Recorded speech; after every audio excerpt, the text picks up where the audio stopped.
Hi, everyone, and welcome. My name is Amir Kazemi, and I head up the product marketing team here at SciCode. We're here to talk about a shift in software development, which is pretty much as exciting as it is scary for some, which is what we call vibe coding or vibe engineering. For those that are less familiar with the term, vibe coding describes the practice of building software where the humans focus on the intent, the outcome, and the vibe, and then the AI actually handles all the syntax. The velocity we're building at today is actually pretty wild. So we now have marketing teams building ROI calculators or building all types of different applications. Junior devs are shipping features like they're senior developers now. But for product security, this presents pretty much a massive shift. We recently found that in a SciCode survey, 75% of developers believe that AI improves code quality, but the sheer volume of code being generated is also drowning our security capacity as well. So the question for the next few minutes is pretty simple. How do we actually enable that flow without drowning in a flood of risk? So to answer that, I'm joined by three amazing panelists in the space, Nicola, Brad, and Katie. Welcome. And let's go ahead and get started with some quick intros. Katie, why don't you kind of kick us off? Sure. Thanks for having me here, Amir. I'm Katie Norton. I am a research manager at IDC, and I lead all of our DevSecOps and software supply chain security research. So I spend a lot of time talking to organizations who are grappling with this problem every day. Happy to have you. Thanks, Katie. Brad, why don't you go ahead next? Thanks so much, Amir. I'm a senior consultant at Splyce.ai, and I help organizations write safer code with AI. Glad to have you, Brad. And then last but not least, of course, Nicola. Hello, everyone. I'm Nikola Dolcekovic, and I'm Product Security Officer at Schneider Electric. So my team covers STL, penetration testing, security operations, all with a goal to protect critical national infrastructure as we deliver software solutions to electrical utilities that keep the power on no matter what to millions of customers. Awesome. Happy to have you, Nicola. Thank you. So let's jump in right into the deep end. So we're seeing what I call the velocity paradox. Developers feel more productive than ever, but security teams are looking at a backlog that just grew 10x overnight. And like I'd mentioned, the recent SciCode survey found that 75% of respondents believe that AI improves code quality, but simultaneously increases the risk. In your organizations or conversations through your own line of work, do you feel like this gap is real? Is AI actually widening the distance between development pace and security capacity? Would love to hear your thoughts here. So, Brad, why don't we start with you? Oh, it's real, all right. And I see it in a lot of places I go. And the problem is it doesn't look like what we're looking for. We look for things like SQL injection and RCE and cross-site script, and we find that in all of our tools. And that's not what AI-generated vulnerability looks like. And this trips up a lot of organizations before they even know they're being tripped up. It's a real issue. Now, I have seen organizations tackle this, but they have to do it very thoughtfully. They need to really be careful with what they're committing to their agent.md files, their claude.md files, the context they're giving their AI, and then making sure that AI is acting with really clear instruction. And then absolutely nothing saves you from human review on critical PRs and overall review of the code. You still have to have, even more so now than ever, a security team. When teams don't do these things, we're seeing about a 3x increase in vulnerabilities, and the vulnerabilities that are increasing are architectural vulnerabilities. It's the hardest stuff to fix. What this is doing is creating sort of this K-shaped recovery where teams that know what they're doing are having a great time, and teams that, maybe even do know what they're doing, but they're not great at it yet, are seeing like a huge increase in time to remediate things, and they don't know why. And it's enough to create effectively a collapse across the organization. Yep. No, thanks for that. Nicola, do you want to chime in here on your thoughts? Oh, yeah, I would definitely agree with many of the things Brad said. Like, we see the gap is real, and the adoption in our organization is different between different lines of businesses. Of course, we have more innovative entities that have adopted AI or vibe engineering more profoundly than some other lines of businesses.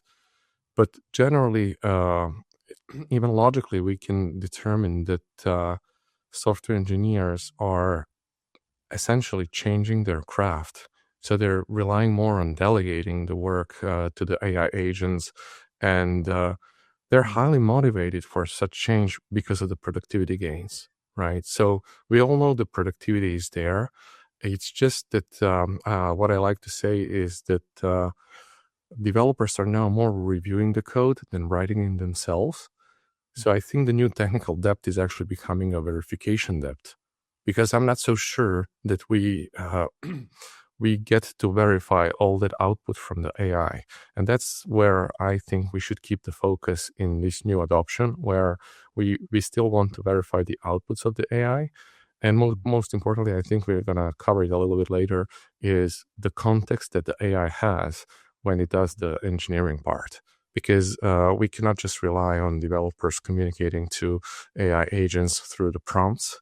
So we need to make sure, like Brad mentioned, like that we have rules files within the agents, and that we can embed security context at least in those rule files. That's my case. Katie, would love to hear your thoughts. Yeah. So from an IDC perspective, the research that I do shows that velocity gap, it's not theoretical, as my peers have suggested here. It's already measurable. We find that developers are attributing roughly 40% of their code on average to AI, and close to 40% of that output is accepted without revision. And that combination alone explains to some degree why security teams feel overwhelmed. But it's not just about more code, in my opinion. We're also seeing less direct human verification of that code, right? The whole vibe concept. And what's interesting is that confidence has not dropped alongside this shift in the conversations that I've had. In one survey, we found that around 70% of organizations frequently encounter security issues, yet 80% say they're confident in their ability to manage this risk. So I think that disconnect really suggests this sort of like, I would classify it as like an automation bias that, improves security, maturity. It reinforces why this backlog feels invisible until it really becomes just like an acute problem. Yeah. No, it's very insightful data to add here to the topic, Katie. Thank you. I have a follow-up question actually to what you all just talked about. If the volume of code is like 10x, but the security team headcount is kind of remaining flat at the moment, does vibe coding essentially break that traditional model of code review? Would love to kind of get your guys' thoughts on that aspect. Maybe Nicola, you can kick us off here. Yeah, I'm really not sure. It really depends on the context, like if it's 10x or not. For example, we have some pretty mature offers where we do use the AI-assisted engineering, but still we have so many guardrails and the change management is so mature that we don't get to see those 10x. But still, the productivity is there.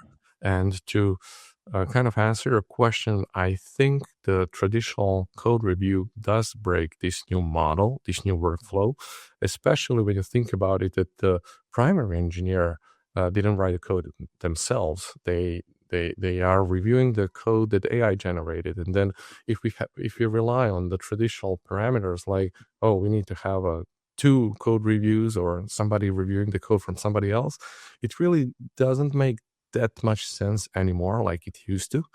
And with the AI-assisted coding, I feel like we should go maybe away from checking on the syntax and the code itself, more to kind of track on the risk landscape. If the AI did something on the higher level, like architectural or integration points, and to focus our attention more on verifying the output in an automated way than just to solely rely on old practices where we have like two set of eyes reviewing one PR and similar. So I think the organization should really also start tracking like the AI-BOM, if you will, like the number of codes that get generated by the AI versus traditional non-AI generated code. So based on that information, you can make more informed decisions, like when you approach one workflow and when another. Yeah, absolutely. Brad, how about yourself? What do you think? Sort of yes, sort of no. I think nothing absolves us from threat modeling, which is what we all should have been doing to begin with. And, there was this period in security where the shield was stronger than the sword, where we could just make our applications perfectly secure and we didn't have to kind of eat our vegetables in that way. But, forcing, a security review in the form of a threat model to be done periodically is now, it's moved from optional to mandatory. I don't think there's a way to do security with AI generated code without it. Katie? Yeah, I was just going to add that, I think security has to shift away from this like reviewing individual changes and more focus on how do we automate the enforcement of guardrails, of policies, and sort of this continuous verification. That it's just there's no way it's gonna the rate at which code is being produced just outpaces what a human can do, and I think that's in general with AI across the board. Yep, for sure. Thank you. I wanted to kind of move into like the next topic. A question for you guys is, so there's this provocative idea that we're shifting from developer security to AI security. And if the AI is writing the majority of the code and syntax, does it make sense to keep badgering developers with the training, or should we actually start focusing more on the tools themselves? Katie, do you want to kick us off on this one? Yeah, sure. From my perspective, I think this shift from sort of like developer security to AI security, I think it's directionally correct. I don't think we should interpret that though as replacing, one thing for another. I think it's more about what's changing is security's influence, and where it's applied in the SDLC. So I think as AI takes on more of the implementation work, repeatedly training developers to catch low-level issues, that just becomes less effective, similar to like the code review on the security side.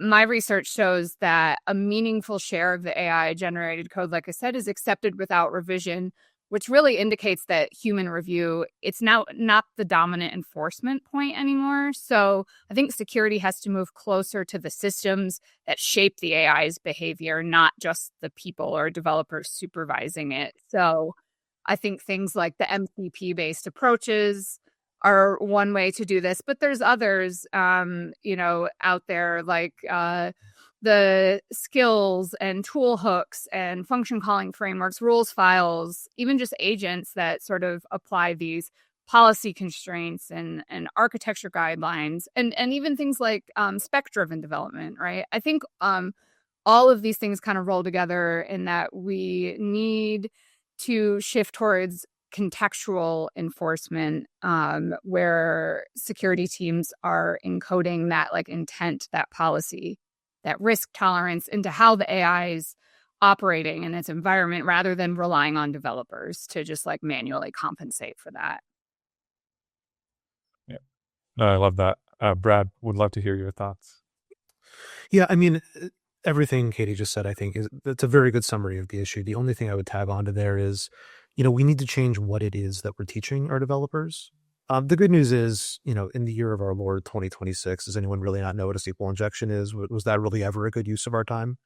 But, moving forward, every developer now kind of has to be an architect, and everyone kind of needs to know the outline of their application. So yes, we need to do a much better job, as Katie said, of making sure we're giving agents exactly the information they need, because we can't give it even one byte too much or the context window overflows. And we can't, we have to make sure we're spending developer time usefully on education. It's going to be kind of a whole new world of how we educate developers and AI. The only other point I'd make here, as Katie said, there's a lot of different approaches to doing this well. I think MCP in this regard only, MCP in general is obviously very popular. MCP for this purpose is probably going to end up flaming out. I think what these servers end up doing is just adding unnecessary memory to the context window, and then the agents can't perform as well. Yeah, that's interesting. Nicola, would love to hear your thoughts on that. Yeah, I think the focus really is on shifting the workflows for software engineers, and the context becomes the most important thing in my view, because if we allow developers to communicate to AI agents in order to develop the new feature, new functionality, whatever, there is a risk of the disconnect of developers providing proper context, which can then lead to AI becoming a syntax generator. And that's where I think the danger is. Like, if the AI is a syntax generator, then we can have like a false assumption that the AI generated code is safe, but we cannot assume it, because if it doesn't know our context and what we're trying to develop. So I think, in these new workflows, security rules for one, so the agent knows what are the rules within our organization, how do we evolve those rules, is very important. And then back to the point of the MCPs, I do think that the MCPs can provide threat models, boundaries, like data classifications to the agents, so the agents can actually take those into account and develop like more quality code. So providing even the runtime context to the agents, I think, can be beneficial, because they can determine, like, if, for example, if a dependency is really in that context, something that we should worry about or not. So that level of the integration of the agent with the static application security testing, I think it also should be the key. And I'll just conclude with the statement that I think if we don't get to the point where we can attest what context the AI had while it generated the code, then it's questionable if we can trust the code, because we don't know based on what assumptions and based on what prompts, if you will, it acted upon to generate such features. So I believe that there needs to be attestation, like, this code was generated by agent understanding this context, so we can reference back and forth. So that's what I see in the future that needs to happen within these new workflows. Yeah. No, that's great. You don't want AI just to be the syntax generator for code, right? So that's really good.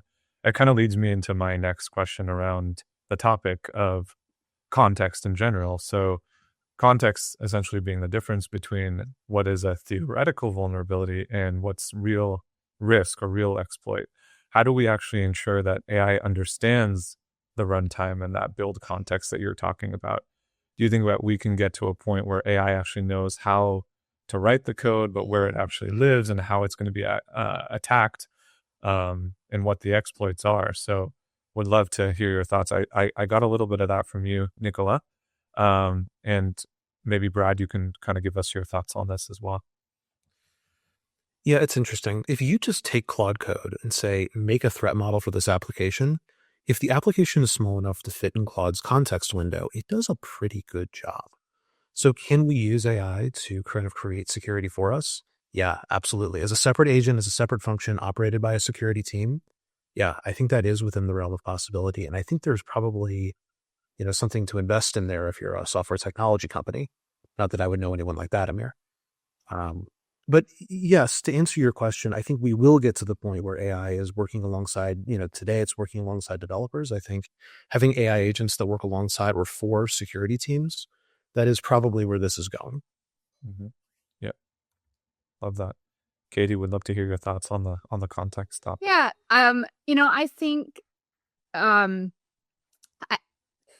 the whole idea of AI understanding, whether it's runtime, build context, whatever it be, I think it's less about model intelligence and sort of where that system of record lives. AI doesn't really infer deployment realities or threat models on its own. It really is going to reflect the quality and the structure of the inputs that it's given.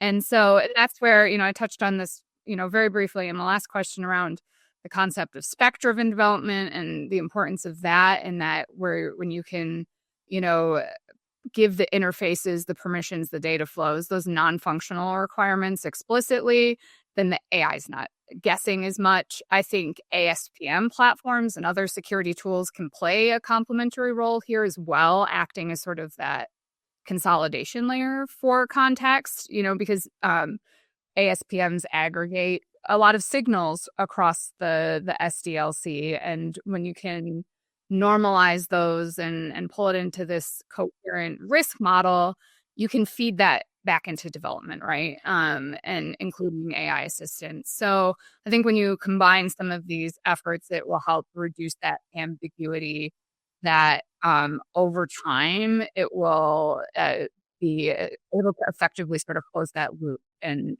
give AI the context it needs, like Brad stated, kind of security alongside development. Yep, absolutely. I wanted to dive into the next topic around shadow AI. So this is also becoming a big risk for organizations, and we're also seeing non-developers, as I mentioned before, like marketing or finance teams, using AI and LLMs to build their own internal tools. How do you think product security teams wrap their arms around what they call these as like citizen developers, which aren't like necessarily developers by trade, right? Do we block it, or do we put some guardrails around this for people that don't know what risk that they're getting into or what a vulnerability is in terms from a security lens? Would love to kind of get your guys' thoughts on this. Nicola, maybe you could kick us off. Yeah, in our organization, like even in traditional sense, like we have it under control in a sense that even a citizen developer would need to follow the same SDL practices that we have for our R&D organization. However, that can be a little bit blocking because it requires a lot from a citizen developer, and it may stifle innovation a little bit. But it's really a balance, I think, if we really want to allow citizen developers, so to say, innovating within the company. So I think it really boils down to what data they would need the access to, what app are they creating. So I think sometimes the answer can be even no, or finding a better alternative. But also, I think it's an opportunity for product security teams, especially now with the AI-assisted coding, to allow citizen developers, but through putting the guardrails in the workflows, or creating a sandbox environments for them, making sure that security reviews are done, and helping them out with the platforms, internal platforms within the company to achieve their goals, essentially. Love that. Brad, what were your thoughts? Think about Microsoft Excel. Doesn't matter. Stay with me. Stay with me. It doesn't matter if you go to the legal department or the marketing department or sales or accounting or human resources. Everybody's got a spreadsheet that they're doing their job in. And if you took that spreadsheet away from them, they would not function. Even if there is a better tool out there to do the job, they have their spreadsheet. Yep. AI is going to become Microsoft Excel, where everything is going to go through it, whether it should or not. And the job of the application security teams, the product security teams, I mean, if we were to just say, oh, no, you can't do that, we would be seen as like blocking, progress. We would be, everything security teams have spent 30 years trying not to become. You can't do that. What we need to do is put secure guardrails around it so we know where this, what the heck this model is, where its data is coming from, and making sure that any AI use that's happening in our company is fine because we know the AI fundamentally is secure. That's a big challenge for a lot of places, and I think that's going to come up soon. Yep. Yeah. Love that frame of thinking around Excel as well. Katie, would love to hear your thoughts on this one. I agree with everyone here. I think blocking citizen development, it's neither realistic nor effective, I think, in the long run. As that adoption curve, it's, in my opinion, it's already really past that point. We've been talking about citizen development in software development since like low code, no code platforms, but AI has just kind of blown this up even further. And I think the core challenge for product security teams is that traditional controls assume like a known developer population, approved tool chains, defined what's like a SDLC, right? And citizen development breaks all those assumptions. And so, these people, they don't think of themselves as developers. They don't operate in these like sanctioned environments. They're trying to solve business problems, and they're not thinking about shipping software, right? So risk feels really abstract for them. So I think I agree totally with Brad here on the guardrails that what I see is organizations starting to channel, like Nicola was talking about, citizen development into these like approved environments with constrained capabilities, sanctioned, like approved tools, or limit their scope or what data that they can access. And then, and then I think one point we didn't hit on was that security teams can then do a little bit of differentiation by impact, right? Of internal calculator with no exposure or sensitive data, that's treated like totally different than an app that touches customer data and integrates with core systems, right? So I don't think we're going to force and shouldn't force every like citizen developer into like a full software development lifecycle. But I think if we sort of have visibility to this shadow AI point, right, and have a good grasp on what's going on, we can then make graduated decisions based on risk. Yep. Yeah, I love that. Sounds like the general consensus is, though, like, let's not block the citizen developer or these developers. Like, let's let them progress and be productive within the organizations, but doing it in a secure way, or as securely as possible. So to kind of close it out, I love to look ahead into the next 12 to 24 months out from now. Do you guys think that AI will eventually write more secure code than humans, or will it introduce a new class of, complex vulnerabilities that we haven't seen yet in our time? What are your thoughts on that? Maybe give me your 30-second prediction or take on that. Maybe we can start with you, Brad. Unfortunately, I think we've kind of hit an asymptote in what AI is going to be capable of doing. The next 12 to 24 months are going to be about how we apply those skills to other aspects of our enterprises, organizations, and personal lives. But the models you're seeing now are pretty much, this is what it's going to be capable of for a long time. I don't know if there's going to be some, Google is trying to do things with, larger context windows that don't seem to be working very well. So this is going to be where we're at. Anyway, Amir, thank you for this. It's been really fun. And if anyone wants to have a conversation with me about secure AI development, where to find me, you can hit me up on LinkedIn or anywhere else. Thanks. Definitely, Brad. Katie, would love to hear your thoughts. Yeah, us analysts were known for predictions, right? I think, in my opinion, I do think AI is going to write more consistently correct code, but it's not inherently more secure code, because I think how we understand what like a vulnerability is going to change, right?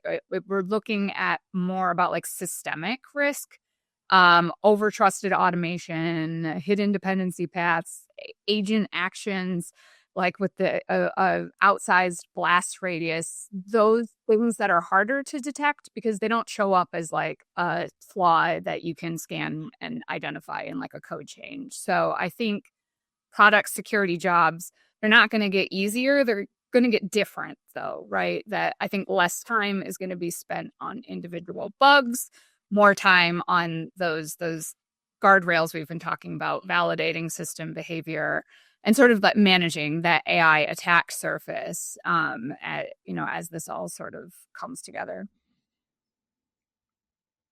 Thanks, Katie. Yeah. And Nicola, if you want to take us home.